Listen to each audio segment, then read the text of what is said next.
Turo, the peer-to-peer car-sharing service, has filed for its initial public offering, the latest transportation-related startup to sell its shares on a public stock exchange. The company proposes to sell $100 million of stock, but that figure could change as Turo gets closer to its public debut.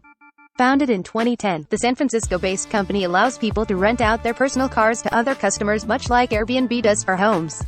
In its S-1, filed with the Securities and Exchange Commission, Turo claims it has 85,000 active hosts, meaning vehicle owners, 161,000 active vehicles, and 1.3 million active guests over the period of 12 months ending September 30, 2021. Opting for an old-fashioned IPO rather than a SPAC. Unlike many transportation-related startups in recent years, the San Francisco-based company is opting for an old-fashioned IPO rather than merging with a special acquisition company, or SPAC. Turo also stands out because it's not specifically tied to electric or autonomous vehicles, which have mostly fueled the recent SPAC and IPO craze. Similar to other transportation startups, Turo has lost money every year it's been in operation.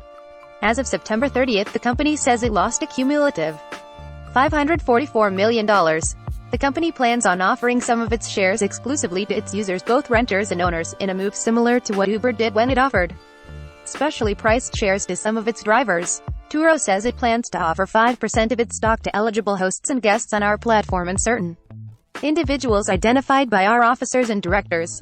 Turo claims it avoids the costs associated with owning large fleets like its competitors in the rental car business like Avis, Hertz, and Enterprise, while also helping its hosts earn extra cash by renting out their unused vehicles. And COVID-19 has helped boost Turo's business in relation to these legacy rental car services, the company says.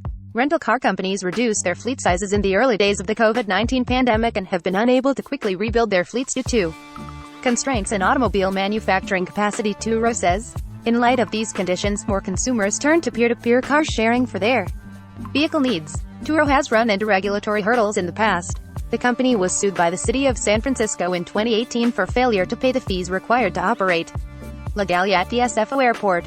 The company countersued the city, claiming it shouldn't be subject to the same regulations as legacy rental car companies. A judge eventually ruled in the city's favor. But there have also been some bright spots. Recently, New York State passed legislation legalizing peer-to-peer car sharing, which is set to go into effect in the latter half of 2022.